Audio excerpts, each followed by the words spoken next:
You're listening to the We Are Libertarians podcast network. Find all of our shows at wearelibertarians.com. Welcome to the Chris Spangle Show. Thanks so much for joining me. I'm a little rusty. I haven't done a podcast in a month, so I forgot my intro, forgot everything. But thankfully, we have a returning guest who's going to make it easy on me. And it is my good friend, Andy Horning. He is one of the first candidates that I ever worked for in politics, one of the people that turned me into a libertarian. So you have him to blame. Longtime friend. We've known each other almost 20 years, Andrew Horning. Can you believe it'll be actually since that 2004 campaign started in 2003? Yeah. I think we are there. I think it's about there. You are also running for Senate here in Indiana. Are you running as a Libertarian, Republican? Which are you choosing this time? I'm running as a Libertarian. I think the Republican experiment did not work out as people had promised me it would. I did that. Everybody said, "Oh, you really ought to run as a Republican," and blah blah. Oh, come on! If anybody really knew how any of this stuff works, they wouldn't have even ever said that. But I did it. I dutifully did what people told me to do. I tried it twice. I won once, and if only living people were counted, I won that general election too. And I basically proved that running as a Republican, you can win with a whole lot less money than even I had raised as a Libertarian. Yeah, I'm not going to do that again. And in fact, if my book is all about why being a Republican, being a Democrat, the best Democrats and Republicans can't fix our problems because our problems transcend the parties, they transcend the candidates. All the people who've been talking about shadow government. And have you read Whitney Webb's book, One Nation Under Blackmail? No, but I'll make a note of it. What's it about? Oh my, it started off with the Epstein suicide. Okay. She started pulling on threads and following people that she were connected to all of this stuff and following more connections and not just little connections, the father of, the brother of, and the employee of, and going back 120 years when a lot of this I knew already, but she detailed it. 2-volume set, big, thick volumes, and about how our government blurred the lines between a crime ring and government a long time ago when it started working with the mob. And when the intelligence services started, it was Secret Service before it became the CIA and FBI and all of that stuff. And so they started blackmailing politicians right away with sex. And that sex and drugs became a global network of extortion and blackmail. China, Russia, every country in the world. And it's very well detailed. And it uses a lot of information we'd heard before. And most people intuit this anyway. Especially from the post-text. A lot of people. That's the thing with conspiracy theories is usually they pull together news articles, things that are reported already, and then you go, look, all these things are connected. That's why I've never been a big they are pulling the strings from the top down guy. I think in general things are pretty well known and pretty out there. It's just that people don't pay attention. First, let me say you're the author of Relighting the Torch, which I am 13% of the way through, admittedly, but I have highlighted 18 portions of this. I think it's some of your finest writing. I think you do a great job so far of really getting at the nature of government and explaining what government is and how it undermines how really the American experiment. And this is something that I'm really interested in talking about on the show moving forward. And you're a great person to start with. Defining the American experiment, explaining what it is, explaining how it got undermined and how we can move forward. I think we're heading into a time where people are not going to just automatically say, yes, liberal democratic capitalism has been good for us and it has produced all this wealth. They're going to look at other models, the Republicans leaning right, Democrats leaning left for really more than a century. But let's start with the American experiment. What torch are you relighting? What is the American experiment? How do you define it? This is a frustrating thing because you actually even use some words that have to be redefined in their original context to make any of this make sense. And whenever we're talking about liberal, we're talking about government, even in what government is, people have this idea. Now, you say the word government, and they have different ideas depending on whether they're talking about politics or government, even if it's the same thing. So politics is bad, But government is what we want to get involved in stuff. So I want the government to take care of me, but I don't want to get politics involved. And so there's so much confusion in terms of what this actually is, that the experiment of the United States really was self-government. And you think about what government really is in a global context. Nature has its own form of government, and every cell, every plant, the weather, everything is a kind of government. And if you think about government as being some force that restrains things and so on, the experiment in the United States, really, if you want to boil it down to its most elemental form, is can we govern ourselves enough that we can have very little of that other kind of government that has guns and missiles and jails and judges and bombs and drones and all of that stuff? So really the American experiment, forget democracy, forget the voting, all of that kind of stuff, really, can we govern ourselves enough that we don't need to be governed by a bigger, more massive, scary government like our founders fought to get off their back? What was 1776 all about?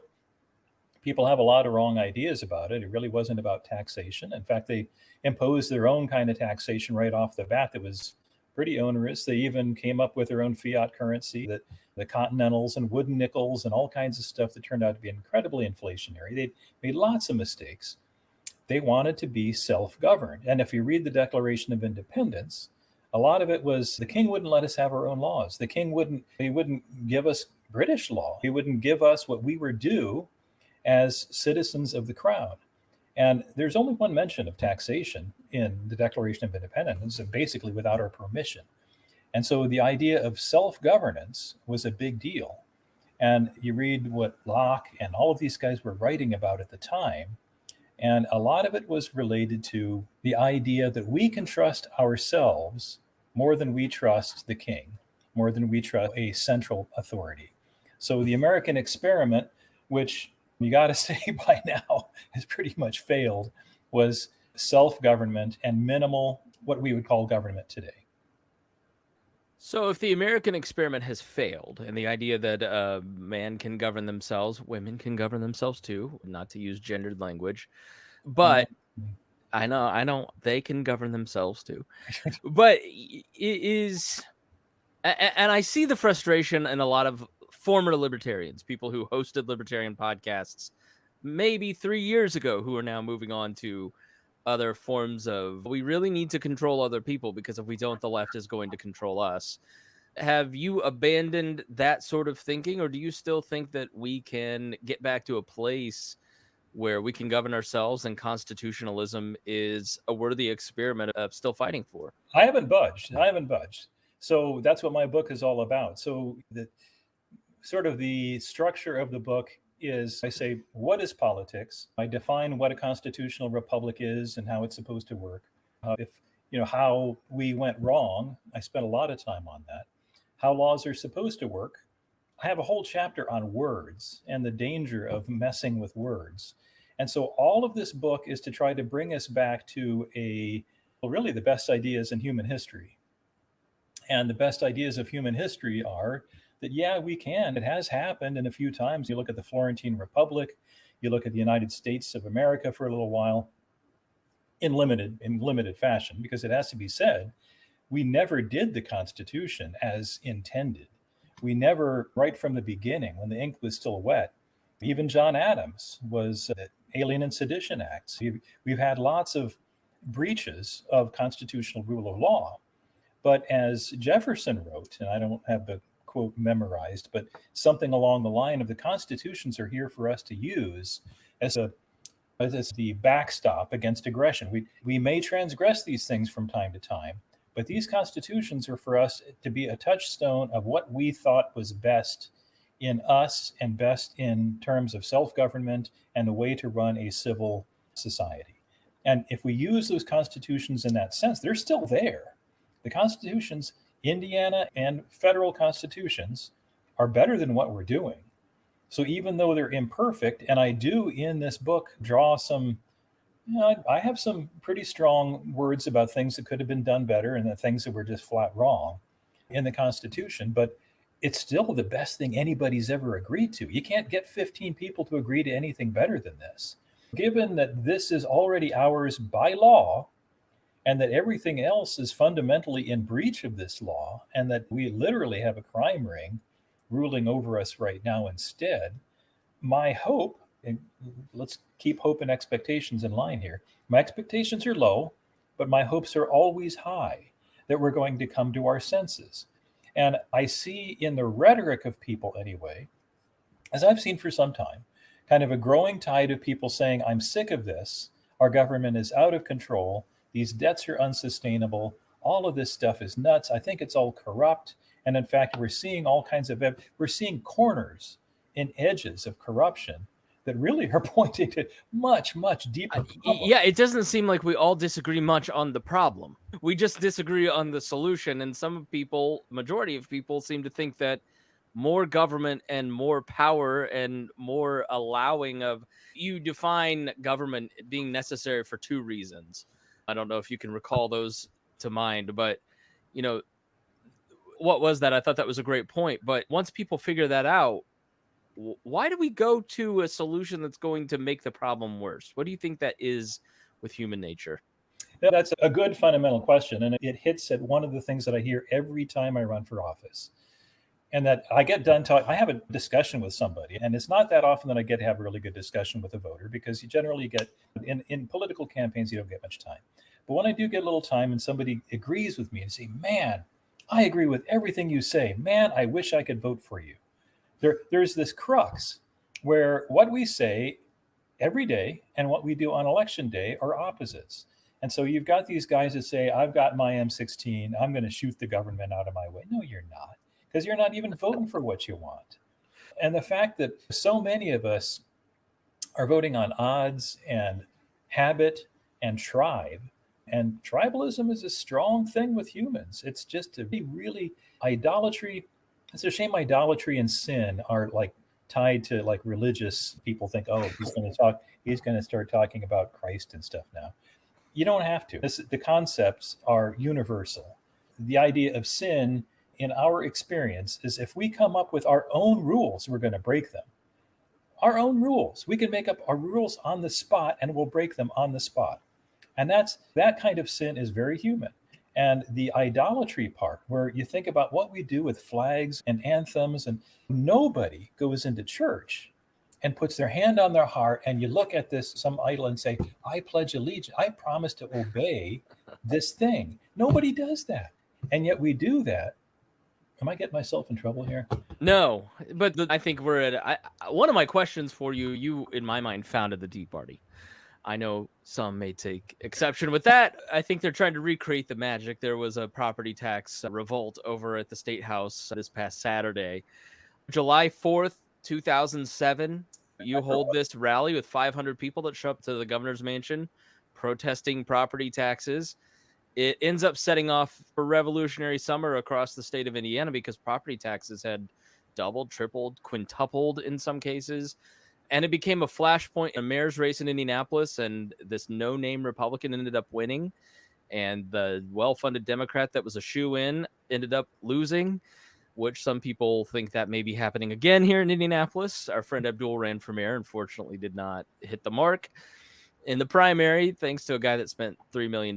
But I really think you having that Tea Party, which led to other kind of Tea Parties, which it's not out of realm of the possibility that Rick Santelli in Chicago may have seen some of this stuff, who's the one that's credited with going, we need a Tea Party on CNBC. We made national news with that. He did. Yeah, it really set it off. Oh, you did. Yeah. When we closed off Meridian Street with all the people, and it may have been more than 500, because it was a big mob at the governor's mansion. And we made national news then. So a lot of people saw it. And I heard from people all over the country then after that. And then you have the Glenn Becks and everybody with We Surround Them, and then evolving from there, and the official Tea Party. And I had a lot of hope about it because it was, let's return to the principles of constitutionalism. Let's return to the principles of our founding. Let's stop spending. When we're looking back, has it been 15 years? since the Tea Party. When you look back at the legacy of that Tea Party and what the Republican Party has become, where that Tea Party mentality led to Trumpism, which sort of now landed at a Christian nationalism.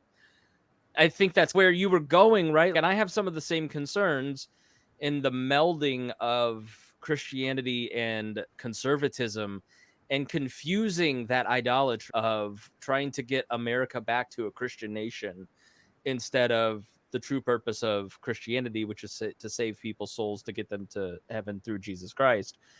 I'm really concerned about that. And I do think that a lot of it had its roots in the Tea Party.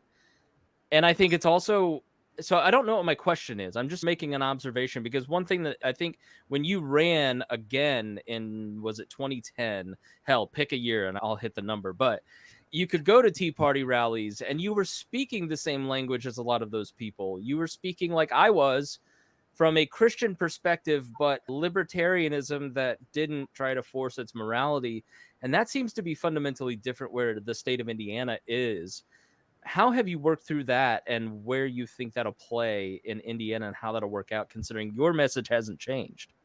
Frankly, I've not had any luck. And the idea that what Christ came here to do was not political. It had political effects, obviously. And people point to Christianity as what caused the collapse of a lot of slaving and a lot of kingdoms, and that kind of freedom had its flowering. There's a new book called Dominion that kind of, this atheist writes a book about the effects of Christianity and ends up appreciating all of the benefits of egalitarianism and equalities and freeing slaves, like you said it, and the domino effect. Because just, I think the Imago Dei, basically, like every person is worth dignity and respect and liberty, had massive effects on society. But that gets right back to what we were talking about right at the beginning. So you think about what it is that Christianity actually does to a person. And if it's a true belief, it will make you a self-governed person, and that you have a higher power than politics.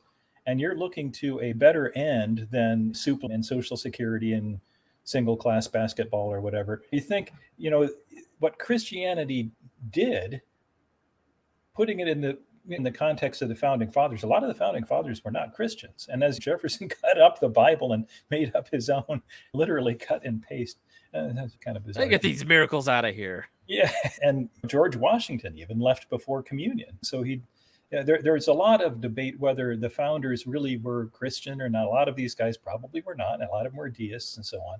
But they all agreed on one thing. If there was a book in the house, it was probably a Bible. And there was a commonality of behavioral morals that was fairly well understood. And that sort of groundwork was necessary. And the founders articulated this in many different ways. And that if we don't have this kind of moral society, this Constitution isn't going to work. There is a Christian backdrop. What we're really talking about is a fundamentally secular government. Government is a secular thing. And even in the Bible, you think about what was the story in 1 Samuel 8, verses 6 to 20, when the Israelites asking Samuel, we need a king to go before us and fight our battles for us. And Samuel was, of course, upset, and he went to God, and God said, Samuel, they're not turning against you. They're turning against me as their God.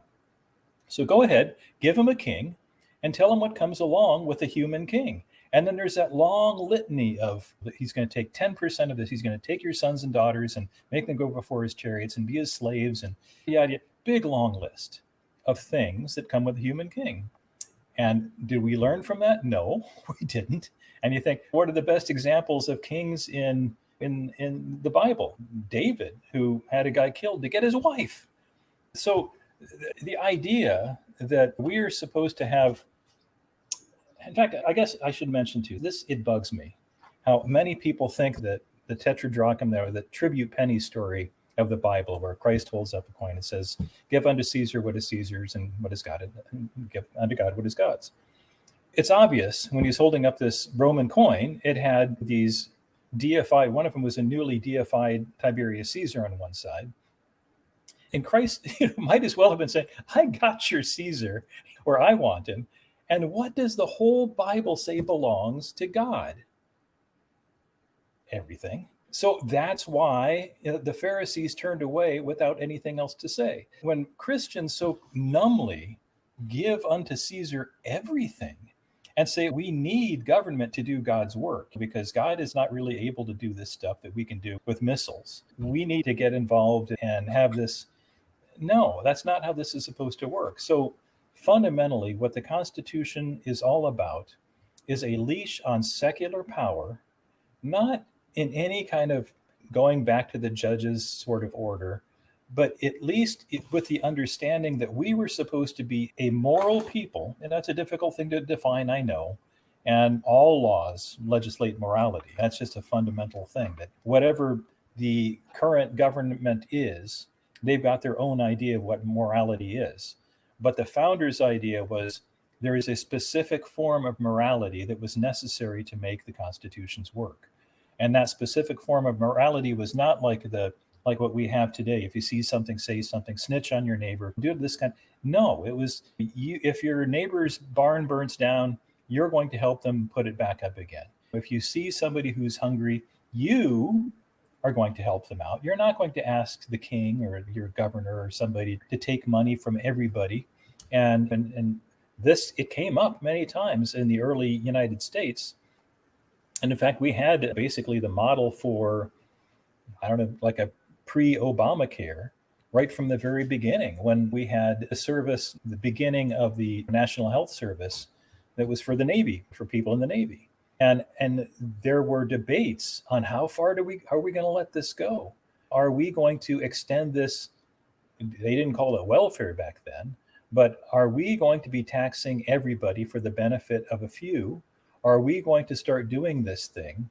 And they initially were pushing back a lot, but you can see how these things get incrementally perverted.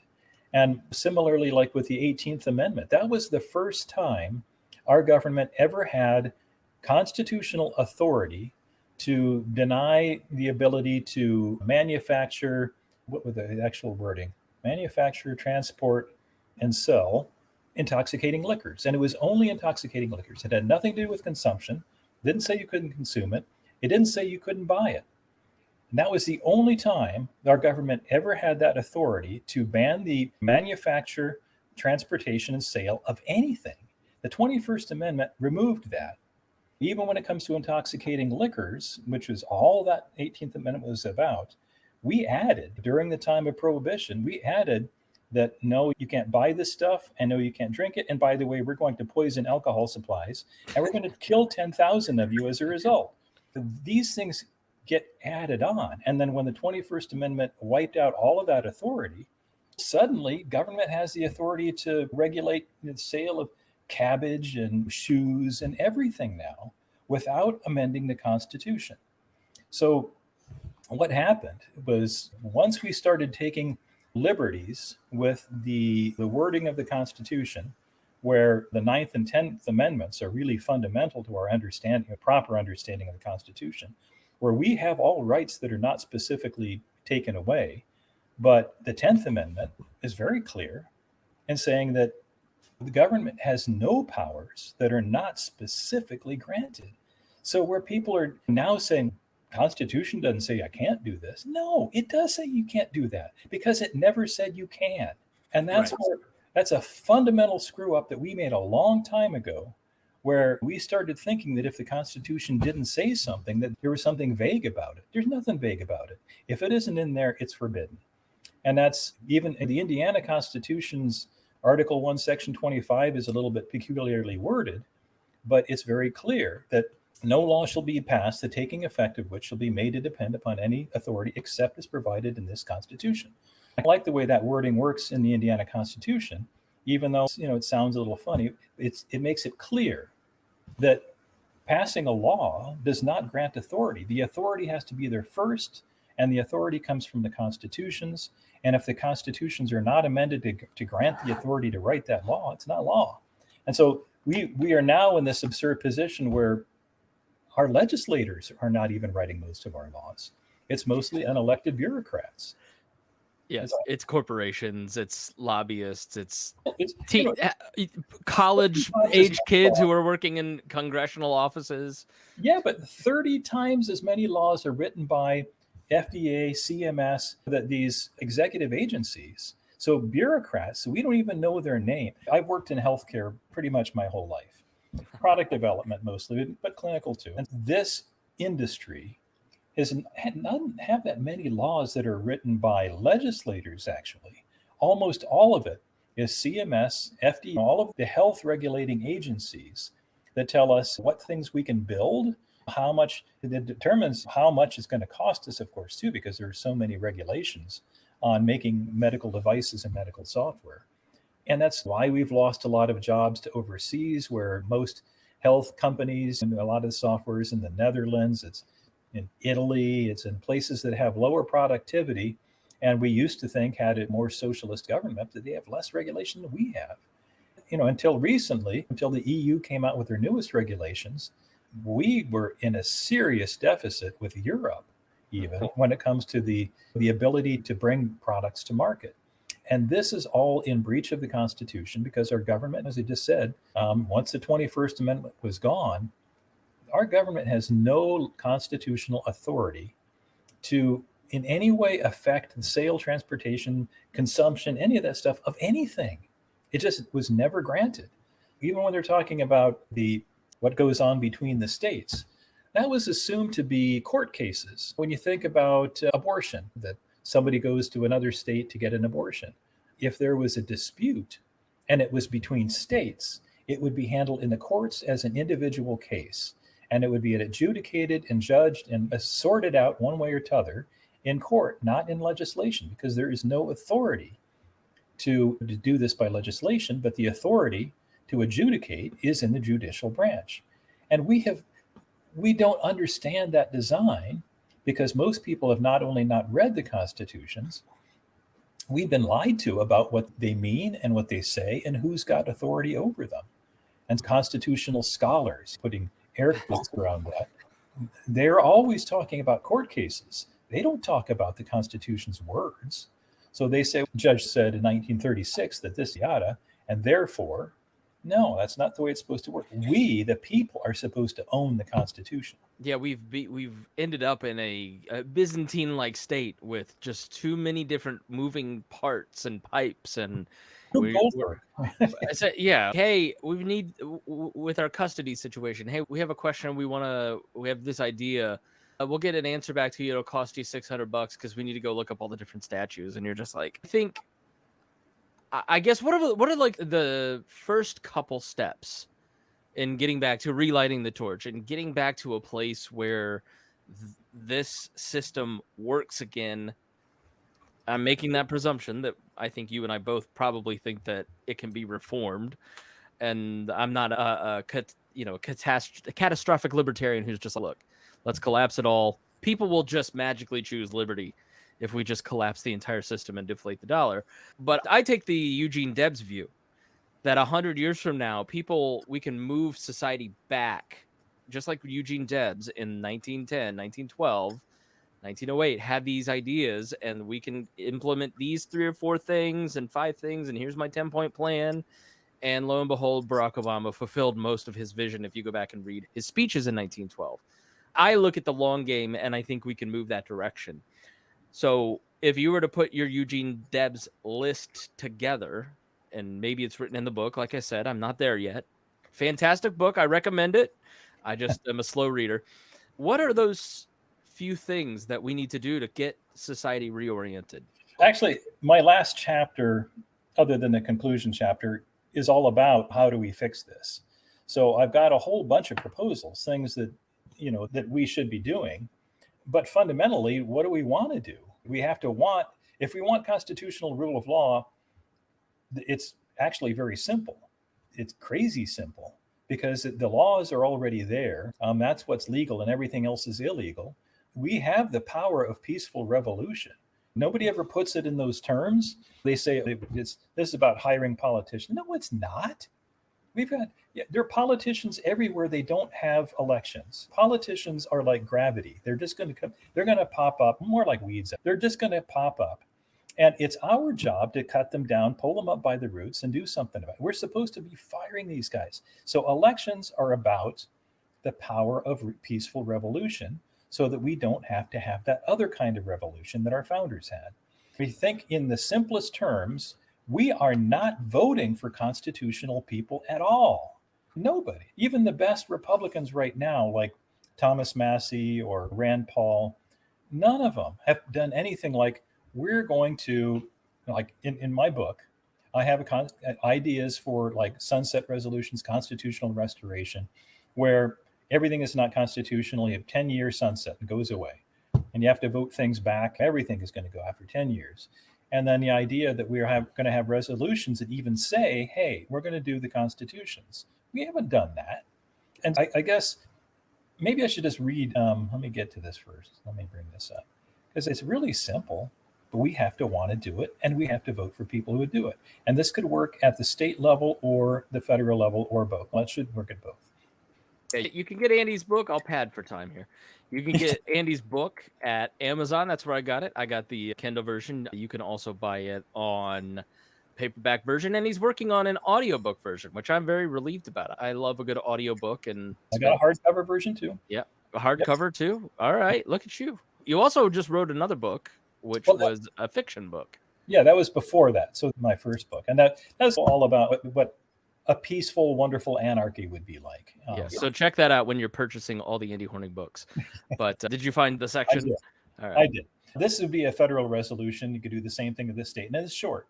Whereas the plain wording of the 10th Amendment to the Constitution for the United States of America is binding law, be it resolved that no federal agency, program, or international treaty that depends upon authority not granted by the Constitution for the United States of America shall be valid. Any agency, law, program, or international treaty transcending authority specifically granted by the Constitution for the United States of America is null and void. Unconstitutional laws, agencies, programs, and treaties have created both problems and dependencies that will take time to rectify. Therefore, all unconstitutional federal powers, delegations, laws, programs, treaties, and entities that cannot be immediately nullified must be phased out within no more than 10 years. Now, this is a workable plan, I think, unlike what Adams and Jefferson in 1889, 99, they wrote the Kentucky and Virginia resolutions.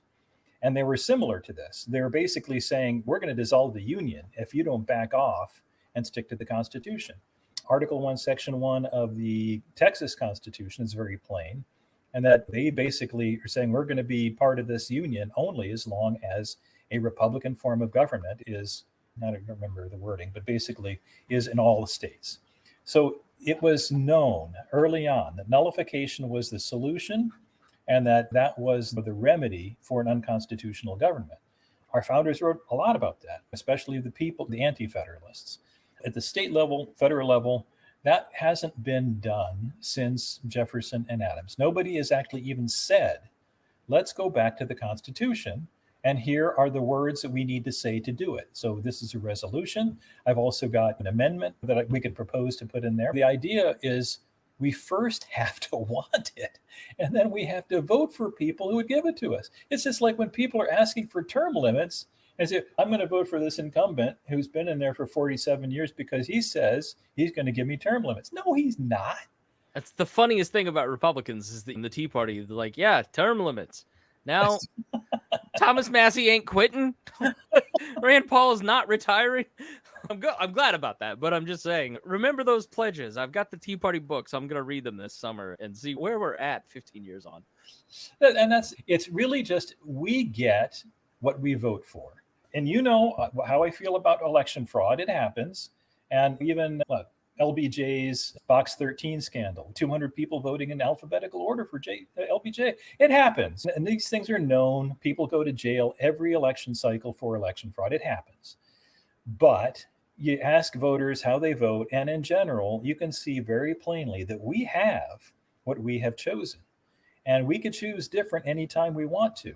But we keep choosing the same thing over and over again, expecting something better to happen. And that is, of course, dumb, even though Einstein never said what you think he said about doing the same thing over and over again, getting different results is the definition of insanity. It's a true enough statement. and that we keep doing the same stupid two-party system thing, even though our founders warned us specifically against that. And they were so strong in political parties in general that they made a lot of this stuff, for instance, the two-party system as we have it now, unconstitutional by both federal and state constitutions. And that was the basis for my first lawsuit against the state of Indiana. And I'm party to another suit, similar, designed for ballot access, how unfair and unconstitutional, because both 14th Amendment, the federal constitution, and every state constitution has some wording about equality under law. And we certainly don't have that in our ballot access and partisan laws. And we're not allowed as libertarians to have precinct committee people. We can't get on the same commissions and committees. And you think how important that is, that there is this imprimatur of legitimacy given to this whole two-party system just by these laws they wrote for themselves to exclude everybody else. And then that means that we don't get the news coverage the other guys get. We don't get invited to debates and forums and events. And it's a killer. Even just on WIBC today, I was hearing Tony Cass was talking about we need to have more of these voices heard and so on. And is anybody really advocating that we really do have fairness under law and that we really do hear all of these voices? And in that same broadcast, he was talking about you have to have limitations. You have to have some guidelines as to who can be in debates. And so some people have to be excluded from debates. And what are the criteria? How much money they raise and how many donors, like the Republican Party is now saying you have to have so many individual donors. And as opposed to having a few big donors, you have to have a bunch of little donors. And so these criteria have nothing to do with being right or being constitutional. And one of the most damning criticisms I would have for our political system right now is that we vote for people not by whether they're telling the truth or whether they've ever been right, but it's the opposite. The people who tell the truth and are right, they're the ones we call losers and fringe, and they can't win an election. And I've even had people tell me, "Oh, you're too nice." What? What? You're just too decent of a human being to be elected to office, Andy. I've always thought that. What? Yeah, I guess that's the funny part about the populism of talk radio, which really all the people who run the Republican Party and all these Twitter accounts and everybody, they all just sound like Larry from the East Side calling in on Abdul in 2004. Larry. Yeah. Donald Trump is just a talk radio caller. And that's the funny part of populism, is that they talk out of both sides of them. We should have everybody in the debate, but then we should also do the thing that's going to benefit the people that I like and hurt the people that I don't. And it doesn't make any sense. I wondered before we finish, go ahead. I guess I should, in defense of the people who do this, I do have to say that I never used to be at all. And I like Italian sports cars. I like Alfa Romeos. But there is this kind of thing that when you learn enough about something, I started getting a magazine because I like the tools and techniques of hot rodders, that I started reading these hot rod magazines. And you get to a point where you say, you know what, I like hot rods now. And so I think there's this thing where people learn about the two-party system as it is right now, and they become experts in it. And they know the people, they know the processes, they get so involved and knowledgeable in it that they don't see anything else. I like this, and this is the way it has to be. And it's wrong, but I get it. I went to a talk. Dan Miller is a local guy who runs a kind of a cool concept. He does consulting for business executives, but he uses history. And he gave a talk about the upcoming election and 4 elections that kind of had parallels.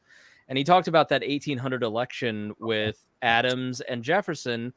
And he talked about the fact that people, they chose what they knew, even though they didn't like it, because the unknown was too great. Because at that point of the Republic, Washington is dead. That stability is gone. You have Adams and Jefferson and the new media around the time just calling them all sorts of names, and you don't know what's real, and it's very confusing as a time. And they could have just ejected the whole American experiment and Constitution at that point. The Republic's not that old at that point. In 1800, it's less than 10 years. But the fear of unknowns kind of kept them into that binary choice, which I thought that was a really good parallel for where we're at right now, where people, yeah, there's always going to be your Sohrab Ahmaris who go, look, monarchism is a better way. We need to have Orban style government to protect our culture on the right. And then you've got the Bernie Sanders on the left going, look, a socialist republic and the a la Sweden is exactly what we need. But Even that fear of the unknown keeps people, and maybe in some ways, Andy, that kind of helps with us constitutional Republicans. Hey, look, it made us the most powerful nation in the world. It can do that again. Yeah, it's what our founders gave us came from history. These guys studied Cicero, and it's not like this was in a historically ignorant backdrop. It's very rare when smart people get involved in politics. And we had some really smart people getting involved in politics. And so what they did is they basically took what they felt were proven ideas, and that it's not a coincidence that we had a whole bunch of smart people at that time, like Adam Smith, and later you had Bastiat and all of these people. There was a period where Austrian economics was evolving, and it was turning into, it wasn't Austrian economics yet, but the idea that economics was more than just money. It was more than just numbers. It was how people interact with each other in a very fundamental human way.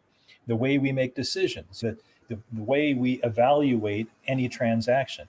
This was really smart stuff. And that sort of seed of what we would now call capitalism and free markets it wasn't exactly revolutionary, because they had seeds of this all throughout history that they studied. And so they had already seen how when silver was discovered in what is now the Czech Republic, and what that did for common people to have this, some kind of money they could hoard, as opposed to bits of paper that could be issued and withdrawn, inflated and deflated and so on. Things like that make a huge difference. When the Spanish doubloons, and the way these bits of metal came to be a liberating thing for people, because they could grab them, they could hoard them, they could hide them, and they could use them for transactions in ways that the continental script did not work. So what our founders were actually issuing with the first state banks and so on, they had, before we had the Constitution, we had lots of experiments that failed already. And we had a lot of smart people that knew why they failed. And so we had already a lot of churning going on in economics and politics that led to the Constitution, and that led to what became what my book is all about. They didn't know that I was going to write this book, but the idea that all of the stuff that went into this was historic. It was historical, not only ancient history, but recent history. And it was proven out in ways that we could see even today, wherever people do bits of this stuff. When what they call the soft revolution in the Czech Republic, the old Czechoslovakia, when it happened under Lee Kuan Yew in Singapore, we've had several times where people take bits of this kind of economic and personal freedom and they apply it. It works every time. And we've had situations where you have the opposite happen, where there was a time when Argentina was the 5th biggest economy in the world, and they started going towards socialism and they fell apart. We saw what happened. Venezuela, with all of their oil and stuff, they were rich as heck for a while. And then they said, we're going to socialize the oil industry and see what happens. The rich people stayed rich. We should add that. The rich people stayed rich. It's everybody else that got real poor. And that's a good point, because a lot of people, it's not, a lot of the rhetoric is that, everybody gets poor under socialism. No. Yeah. Hillary Clinton's not going to be poor. No. You and I are going to be poor. The idea that we can ever have, I love the idea of, my first book is about anarchy. I love the idea of anarchy, of having no government to speak of. They had a king that really didn't do anything, and they knew it, and it was fun. And it's a funny book, and it's supposed to be. But the point I was trying to make is that you have a government like that, it's going to be facing all kinds of troubles. And so this island of Excelsior is placed on a planet where everybody else is authoritarian and militaristic and selfish and stupid and short-sighted and all of that stuff. And so I said it in the context of the 1987 stock crash, the Black Monday. And there's a lot of history. A lot of it's true. And of course, I twisted some of the truth. There aren't these kind of dragons in real life. But the idea that there are some things that humans just do repetitively we have a follow the alpha species default state. And it is our default to follow a king or to bow down to a potentate. And unless we have better ideas, that's where we go. And the frustration really is that we have these constitutions based on a much better idea, that we can be self-governed. We don't need to have all of this big government, and we can push it aside anytime we want to. And so the whole last chapter of my book, whether it's talking about nullification or like simple things like one subject at a time, read the bill, write the laws, those things that have even been proposed by other people before, free competition in currency. There are a lot of incremental things, but fundamentally, we have to decide what we want, and we have to actually choose it.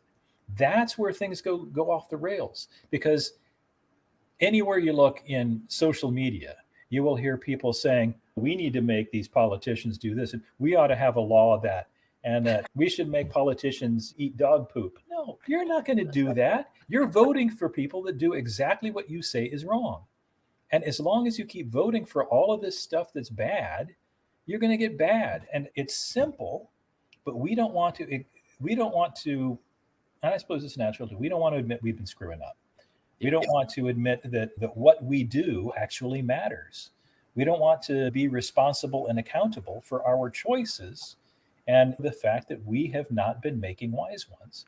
And speaking of that, sorry to cut you off, but I think the seduction right now, I think the culture wars, I'm interested in your take on culture war stuff, because 2008, 2010, Andy, I would have said the LPIN, you were one of the more conservative cultural warriors, right? If there's a libertarian that's a culture warrior, maybe it's you, right? Now, everybody's held their tongue on a lot of social issues, and there was a lot of truce. And that seems to have been ripped open, and you're just not wading into the waters and terrified now, Andy, even though you've not changed a single thing. I find the culture wars are very seductive to a lot of libertarians that I know, conservatives, right-leaning people, into giving up their small government credentials in the way that a lot of probably 88 Ron Paul voters suddenly turned into war hawks in 2003. That's what this feels like to me in a lot of ways, is that our politics are conditioned in much the same way as it was in 2003. That was foreign policy. This is social issues. What is your take on the culture wars? And as a candidate, how will you wade into that? I was hoping you weren't going to ask me this one, because that's really tough, especially when you think about how many libertarians, good friends of mine, by the way, have really done an about face where it's not equality under law. Now we have to have special consideration for special situations. For instance, we know that it's really bad to give car keys and a bottle of booze and a gun to a 6-year-old. But because why? Because we think in those circumstances that a 6-year-old does not have agency, that this is a child who has not yet developed this sense of, and one of the things about why armies all over the world and through history have really liked a certain age span, not just because of physical strength, but because neurologically speaking, we've learned not too long ago that our brains rewire themselves in late teens through early 20s, and we don't really have a very well-developed sense of risk and reward. And so our idea of assessing risk as a 20-year-old is not the same as it would be when we're 14 or when we're 35. And there is that window where we're much more likely to be macho and foolish and all of that stuff. And younger than that, we haven't learned that much about who we are. We're going through all kinds of hormonal changes that are changing our bodies and our brains, by the way. And so I'm thinking about, from a medical perspective now, I went to a conference not too long ago where there's a whole poster session and several people talking about the new medical problems associated with transgender drugs, and that they're more likely to have stroke, heart attack. Once you start taking these blockers, and especially when you start actually doing transitions, you will be a medical patient for the rest of your life. And people who have regretted their decisions and have tried to go back find that there are all kinds of problems with that too. And so you think, okay, what is different now versus giving car keys, alcohol, gun, drugs to kids. We know that's bad. You don't do that kind of stuff to kids. Why now do we think it's totally okay for them to change their bodies when this is, I have nothing to say about what adults do with their bodies. I don't care. I don't care what they do in their bedrooms. It's certainly not a political issue. Government should have nothing to do with it. But we do have an issue when kids are being taken advantage of. And there is something to the idea of grooming. We know it when it comes to the sex trade. And we've been thinking this is something we have to fight. And we've never really solved the problems of, obviously, sex trade still happens. And in fact, it's a flourishing business. And when we started talking about Epstein and how much of this is related to child pornography and child prostitution and taking advantage of kids, why all of a sudden is it starting to be okay to even talk about man-boy societies? And it's very strange.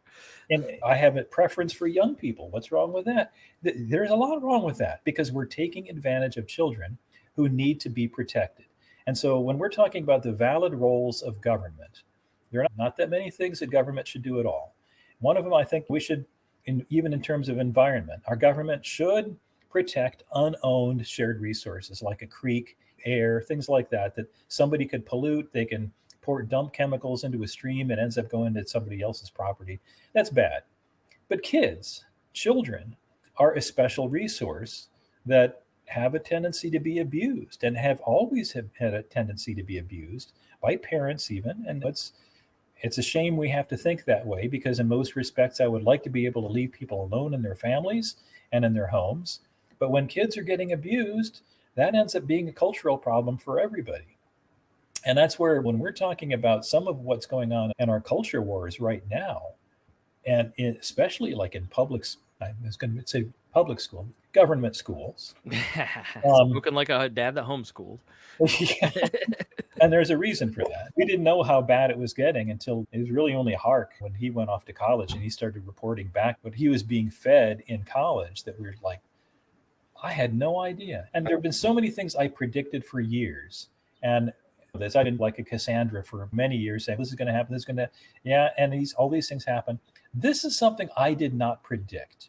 I did not know just how fast we were going to go from gay rights, which everybody should have equal rights, everybody, no exception. But we're not talking equal rights anymore. We're pretty far from how much, because I wonder how much of it is because we see, like, libs of TikTok is controversial. But they're controversial because they take what people are actually saying and you can see it and then you go, that's not right. And I wonder how much of it, like on a scale of magnitude of like how much of the therapists that I saw saying we need to have we do need to have compassion and then lock up people who have child sex attraction or whatever she called it. I think it was MAPS was the term, but I don't know what it stood for. I call it pedophilia.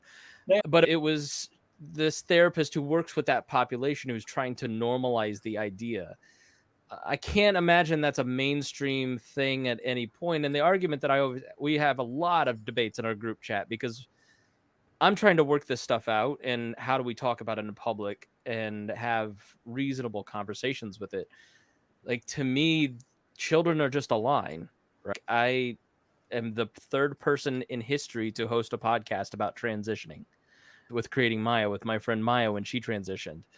There were a lot of regrets there on their end, right? And this was a 30-something-year-old adult. It's very difficult for me to say that a 14-year-old can have the agency to have, but then again, I don't know if I want to pass laws for that kind of stuff. So I just too libertarian. So it's like uncomfortable to look at some of the laws that get passed and overriding parental agency, but then also it's just an insane thing to say that your kid should transition at 14 and be sterilized, and they're able to make that choice. They may change their mind. That's a permanent decision. I watched it happen to my best friend, and the complications that came with that. Those were very heavy, difficult times for that friend. And But then I love the J.R. Tolkien podcast by Barry Weiss, or J.R. Tolkien, wrong person, J.K. Rowling. Okay. J.K. Rowling, the Witch Trials of J.K. Rowling, because like they have a teenager that transitioned in there and said like it saved my life. So they really did a great job of kind of covering this at all angles that I'll never be able to execute in the way that they did. But it's such a complex issue, and that's, I think, for me as an old school libertarian, Andy, that's why I asked this question. It seemed to be cut and dry, right? Government does X, that's bad. It's a little bit different. It's a little more complicated once we get into areas where every law that you pass has very real consequences. You're the first person that I ever heard. This is life and death stuff when it comes to passing laws. You pass a law that says X, you could be condemning someone else based on your own beliefs to something else. So I wondered where you came down on it, because maybe not just this specific issue, but just the culture wars in general. That takes us again back to what we first started talking about. What was the presupposition of our founders when they wrote the Constitution? That we would have some kind of baseline morality, that we would agree that this is right and this is wrong. And if you have that, then you don't really need nearly as much. In fact, just put it in another sense. Our legal system used to be much more heavily dependent upon juries. We have a lot of trials that should be jury trials that are not anymore. But the idea was supposed to be that we have a jury that decides a lot of things. And that jury would be made up of people that the assumption was had at least some common understanding of what was right and what was wrong.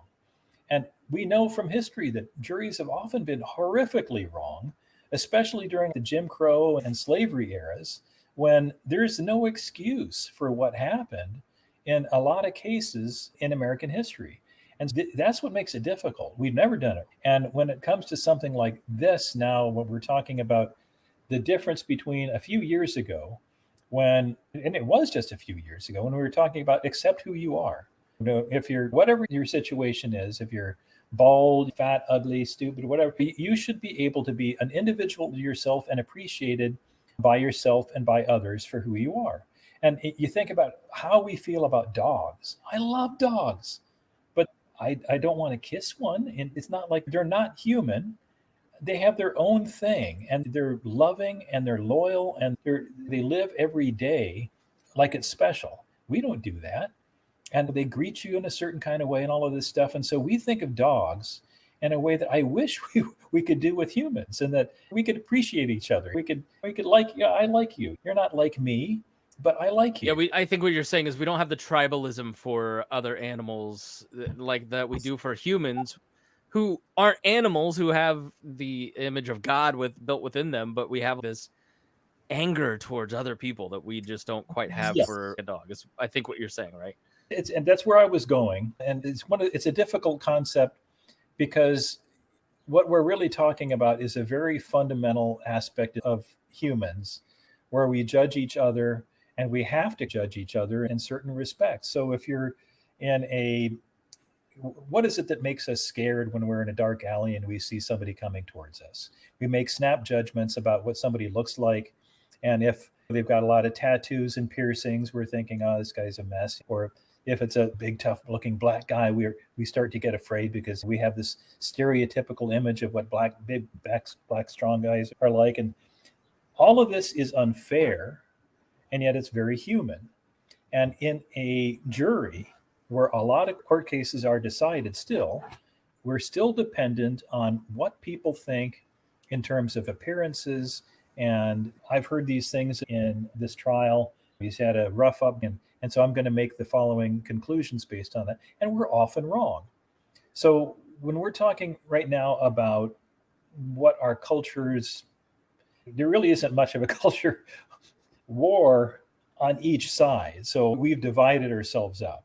And so what we have is one side agrees that this is absolutely right. One side agrees that this is absolutely wrong. And there's no commonality upon which we can really adjudicate this. And that makes it really difficult. In my case, I have a hard time imagining that it really does save a child's life if they're 8 years old.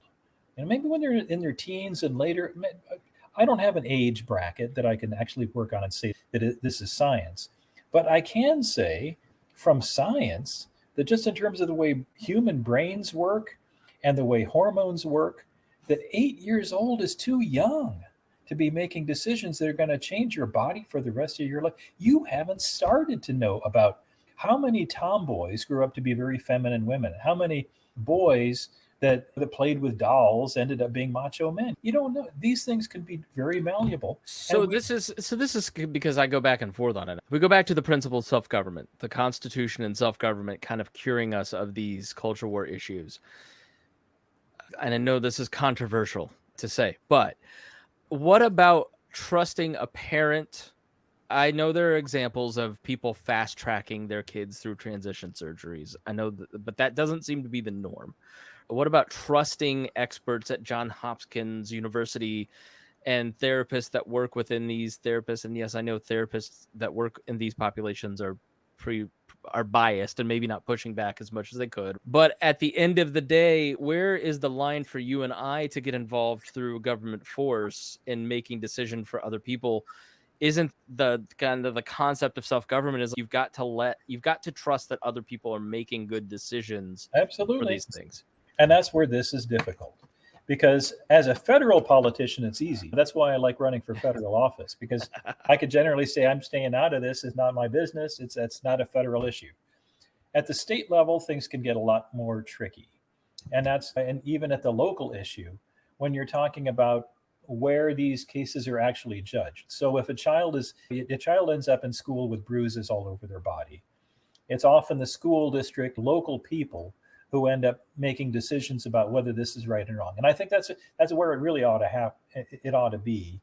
But we've had where it gets difficult, in my mind, is institutionally we've been so corrupted, where going back to the Epstein thing and what happens in our schools and what people have been trained in institutions, we're talking institutions of science too, like the Academy of Sciences in psychology and medical science, that are now saying, no, this is a real thing. Or the court case where the judge did say, no, this is a gender identity thing is a real thing. And Tennessee law got overturned, because this is now not just a individual decision.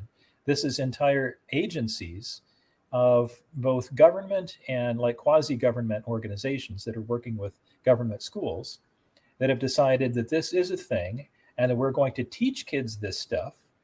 We're going to be showing them videos about it.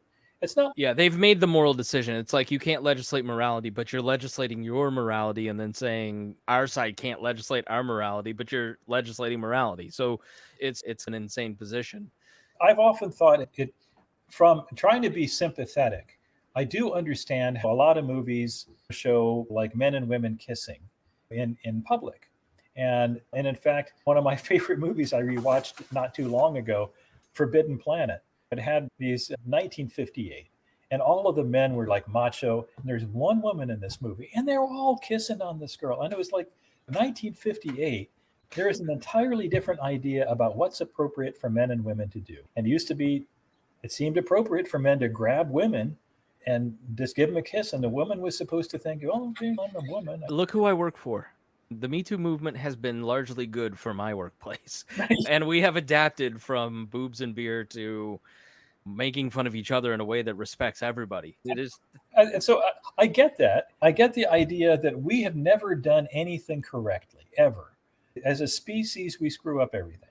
And I look back, and when people started complaining about sex education in public school at all, and that's when it was heterosexual sex education, talking about giving out contraceptives and things in classrooms and so on.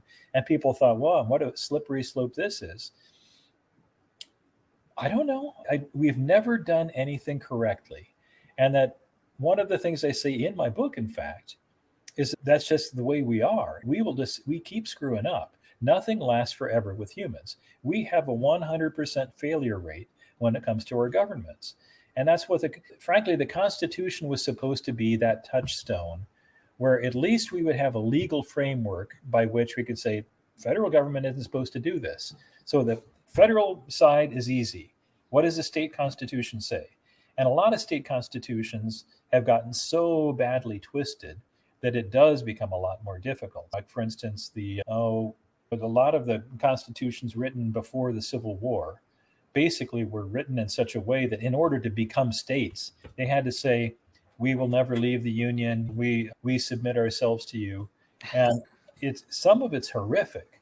And in those cases, it is very equivocal what is protected at all by their constitutions. And maybe nothing is, because they're so wishy-washy. Even like the Texas Constitution is a long, torturous thing, which has been amended so many times that every time they say something like, we have the right to a gun, unless we take it away, they just added all these modifiers to things. And then there's the damn Indiana Constitution with the Owenites putting in public education. Those bastards. Yeah. We guarantee public education in this communist state of ours. Yeah. Even if we did it like the Owenites wrote it, it'd be better than what we're doing, because at least they had a method for paying for it that didn't involve personal property tax.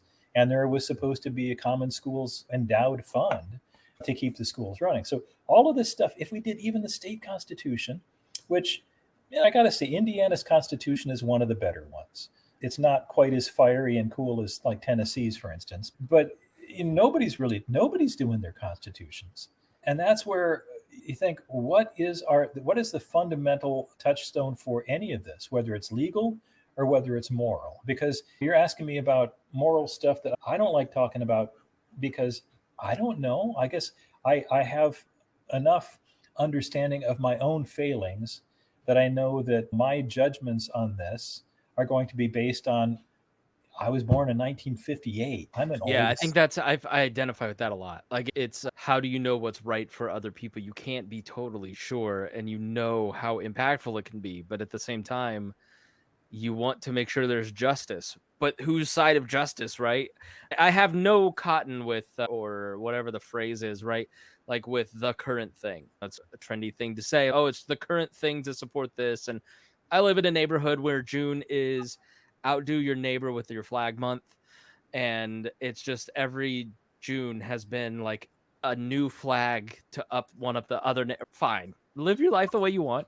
They're doing it to make a statement. It's not actually about justice. It's to look trendy. That's the stuff that I have no regard for, right? Like, body dysmorphia, though, is a hugely painful thing for somebody to go through. It is. Whether it's anorexia or gender dysphoria, like, these are very, and I sympathize a lot with anybody that struggles with this issue because of my personal experience. And that's what I'd say is go have experiences with people outside of your thing, and not you, because I know you get this. You come at it from a very humane way and understanding way, which I think has always endeared me to you compared to a lot of other right-leaning folks in my circles, where it's just, this is right and wrong, and I don't care about the fallout. Just get over it and act the way that I want you to. But you can see how people, especially old people like me, who you don't even have to be that old to remember when young people were eating Tide Pods. I was old when that was happening. Yeah, but see, that's nobody was actually eating Tide Pods, but that's one of those things where, that's what I think about this, is like, there's nobody who is 6 and transitioning in America. I don't think it's legal, and I don't think there's a doctor that, now 14, yes, but you'll see people who will say, oh, I don't want 4-year-olds transitioning, and that just, you're like, what has happened at 8 years old? So at 8 years old, and so that's where this is what makes it difficult, where we have a different set of standards for this particular issue than we have for anything else. And so we understand that kids are kids in lots of different ways. So we're not going to give them the car keys. They're not going to be going off to battle for the United States. No, they're kids. And we have them in schools for a specific reason. Why do we have public schools? We have already an idea about the way kids work in every other respect. This is a case, in my mind anyway, where we have removed a big fence, really. It's just, there are adults and there are kids. And it's not just humans. This is like puppies versus dogs. It's all throughout our animal kingdom. And you have, even in insects, where they have transitional phases and they're an entirely different creature when they come out of the chrysalis. And that's where we have, for this particular circumstance, changed the rules pretty rapidly, pretty dramatically. And that is, of course, disturbing to a lot of, maybe just old people like me. Maybe it's a misunderstanding of what the numbers actually have been. For much of my life, the sort of gestalt was that 2-3% of our population was gay or in some way sexually heterodox, where they're not normal in some kind of way. Now, you can modify those numbers if you start talking about straight people who have weird things going on.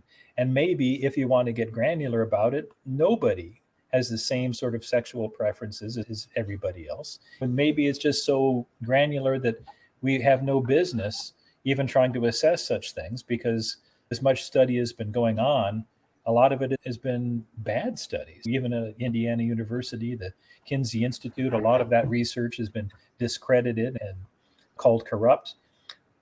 We don't know that much about our numbers enough to say this is what's normal, this is where the bell curve is. I don't know, but I have a hard time believing that with the number of transitions that have been going on now, the number of people that have regretted going through their transitions, that we're doing this right. And if we're not doing it right, what do we do about it? Because people are being harmed. I also think it's part of it's people find community in it. I think it's a lot like the trench coat kids when I was in school. They're on a spectrum and they're making choices because they're trying to find belonging. And I think it's part of secular culture. But it's also a part of, they've done studies on animals and drugs, where they find that animals that are satiated in other respects and have like society are not going to be sipping the cocaine bottle as much as when they're alone. You put a rat by itself in a cage, and it's easy to demonstrate drug addiction very quickly. But you have drugs available to mice and rats where they've got more society and they've got social engagement, and they can have a rich life with exercise and sex and all the things that these little rats and mice want. They don't see drug addiction. They actually go to the regular food and water and ignore the drugs. And we've seen in lots of cases where drug addiction in humans is often prefigured by social disorder of some kind. And if you take that by extension and see that, okay, there's something wrong going on here, and whether this is gender dysphoria as a primary thing or whether it's a secondary, whether it's a symptom of something else, maybe that something else is what makes them want to commit suicide. Maybe it's the fact that they don't feel like they have any belonging. Maybe they have a bad family life. And those are the things we can address. Those are the things that we used to have more social organizations like Kiwanis and Rotary clubs and things for like Boy Scouts, Cub Scouts, for kids and families to find belonging and social engagement with. And they've been outcompeted by schools. Their collection plates were voluntary, governments is not. And we've used school as the replacement for a lot of things that used to happen in local cultures where they had local gymnasiums that were not associated with a school.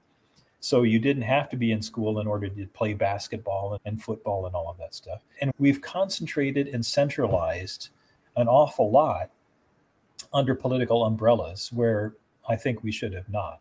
And that, I think, what happened with the school consolidations starting after World War II and accelerating through the 50s killed off a lot of small towns. It killed off a lot of what was the sort of the park builders and the people who were the volunteer firemen. And a lot of things that were social have been replaced by things that are professional. And that's had a lot of implications. All right, Andy Horning, author of Relighting the Torch. Thank you so much. You've been more than generous with your time. I'm going to have you back really soon because hopefully you'll be up in my neck of the woods when we can sit down in person to do this in person. Go check out the book. It's really good. As you can tell, Andy's very thoughtful, very educated. He knows a lot of stuff, and it really comes through in the book, and I'm greatly enjoying it. So please check out Relighting the Torch. Andy, shameless self-promotion time. Where can people follow you? What would you like them to know? Oh, I'm easy to find on Google, but I'm going to be running for the U.S. Senate in 2024. So horningforsenate.com.